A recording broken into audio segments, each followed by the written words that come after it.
नमस्कार, मी विक्रांत मनोरे computer point Jalgaon. आपल्याला MSCIT ऑफिस 2013साठी नवीन डेमो फाईल ही उपलब्ध करून दिलेली आहे आणि ती एक्झामिनेशनच्या डेमोसाठी ती आपल्याला यूज करायची आहे. तर त्यासाठी मी आपल्याला कशा पद्धतीने तो एक्झामची जी फाईल आहे ती आपल्या कॉम्प्युटरवर अर्थात सर्व्हर आणि क्लायंटवर लोड कशी करावी याच्याबद्दलचं व्हिडिओ दर्शन आपल्या समोर सादर करीत आहोत. तर या ठिकाणी सर्वप्रथम आपल्याला सर्व्हर मशीन आणि क्लायंट मशीन या दोन्हीमध्ये जे अगोदर आपण अगोदरचं जुनं व्हर्जन जे काही लोड केलेलं आहे ते लोड केलेलं व्हर्जन आपल्याला पहिल्यांदा अनइन्स्टॉल करायला लागेल. तर पहिले जे काही व्हिडिओ प्रेझेंटेशन आहे हे अनइन्स्टॉल कसं करावं त्या संदर्भात आहे. तर हे बघा, QoS विथ ऑफिस 2013 अनइन्स्टॉलेशन गाईड. तर या ठिकाणी महत्त्वाची सूचना आहे की QoS विथ ऑफिस 2013 अनइन्स्टॉलेशन ही क्रिया आपल्याला सर्व्हर व क्लायंट या दोन्ही कॉम्प्युटरवर करावी लागेल. दोन्ही कॉम्प्युटरवर करावी लागेल. पुढे जातोय आपण.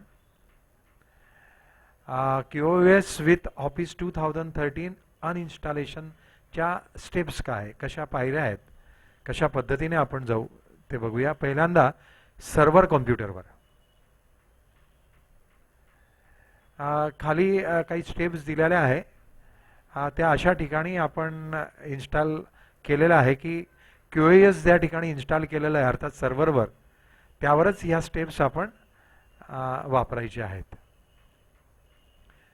कशा, तर पहिले कंट्रोल पॅनलवर जाऊन आपण ॲड व रिमूव्ह प्रोग्राम निवडा व त्यातून ERA6 QoS हे निवडावं लागेल व बाणाने दर्शवल्याप्रमाणे, आकृतीत दर्शवल्याप्रमाणे रिमूव्हवर आपल्याला क्लिक करावं लागेल. म्हणजे आपण अगोदरचा जो एक्झाम डेमो आहे तो आपण ह्या ठिकाणी रिमूव्ह करतो आहे.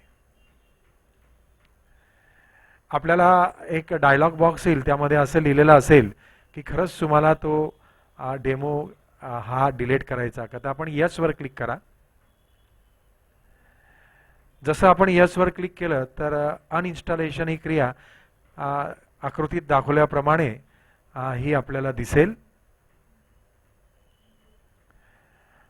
त्यानंतर मात्र आपण पुन्हा ॲड रिमूव्ह प्रोग्रामवर जाऊन इथे खात्री करायची आपण की खरंच तो प्रोग्राम अनइन्स्टॉल झालेला आहे का.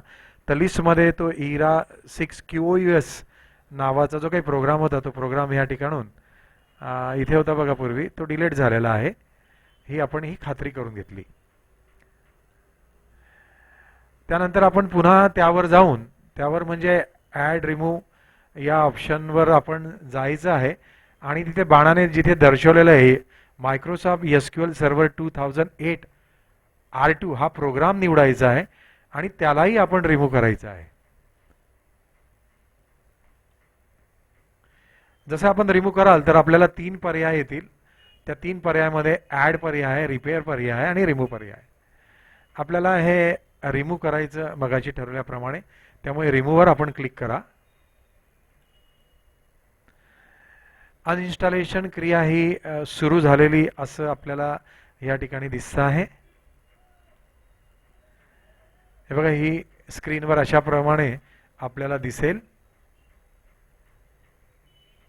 ही क्रिया आपल्याला पुढे तशीच चालू ठेवायची आहे, म्हणून आपल्याला ओके या बटनावर ही क्रिया संपल्यानंतर क्लिक करायचं आहे. क्रिया संपल्यानंतर ओके बटनावर क्लिक करा. जसं ओके बटनावर क्लिक केलं तर आपल्याला ऑप्शन्स येतील. या ठिकाणी डेटाबेस इंजिन सर्व्हिसेस आणि SQL सर्व्हर रिप्लिकेशन हे दोघी चेक्स बॉक्स जे आहेत त्याच्यावर आपण क्लिक करणार आणि त्यानंतर नेक्स्टवर क्लिक करणार. ऑपरेशन या ठिकाणी चालू आहे. पुढे आपल्याला क्रिया तशीच चालू ठेवण्यासाठी नेक्स्ट बटनवर क्लिक करावं लागेल. पुढे असा काही स्क्रीन येईल. ही क्रिया अजूनही चालू आहे आणि पुढे क्रिया तशीच चालू राहण्यासाठी आपल्याला रिमूव्ह या बटनावर क्लिक करावं लागेल. हे बघा, ही क्रिया आपल्याला दिसते इथे. अशा पद्धतीने अनइन्स्टॉलेशनची क्रिया चालू दिसेल. साधारणतः 20 ते 30 मिनिटं एवढा वेळ या क्रियेला लागू शकतो. त्यानंतर आपण क्लिक करतोय पुढे. अनइन्स्टॉलेशन हे पूर्ण झाल्यानंतर हा स्क्रीन येईल बघा, हा मेसेज येईल की your SQL server 2008 RTO remove completed successfully. आपली ही जी अनइन्स्टॉलेशनची क्रिया आहे ही पूर्ण झालेली आहे, ही यशस्वीरित्या पूर्ण झालेली आहे असं स्क्रीन येईल. त्यानंतर या ठिकाणी आपण क्लोजवर क्लिक करायचं आहे. आपल्याला एक मेसेज येईल की खरंच आपल्याला या ठिकाणी रिमूव्ह करायचं का. पण हे रिमूव्ह करण्यापूर्वी एक महत्त्वाची सूचना आहे की खालील मार्गावर पहिल्यांदा आपल्याला जावं लागेल. हे अगोदरची जी काही स्टेप होती मी ही स्टेप पुन्हा दाखवतोय.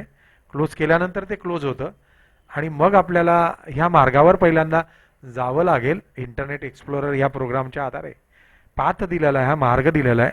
C documents and setting oblique administrator oblique local setting oblique apps oblique 2.0. 2.0 नावाचं या ठिकाणी इथे पण दिलेलं आहे बघा. 2.0 नावाचं एक फोल्डर आहे आणि त्या फोल्डरमध्ये जेवढेही फोल्डर्स असतील, उदाहरणार्थ 2.0 मध्ये 2 फोल्डर दाखवलेत, तर इथे दिलेलं पण आहे. तर हे दोन्ही फोल्डर आपल्याला डिलीट करायचे.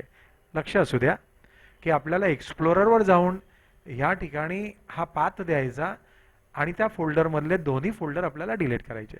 मी यसवर क्लिक करतोय. QoS अनइन्स्टॉलेशन प्रक्रिया ही सर्व क्लायंट कॉम्प्युटरवर पण करावी लागेल. तर ही याच्या अगोदरची पुन्हा दाखवतो मी.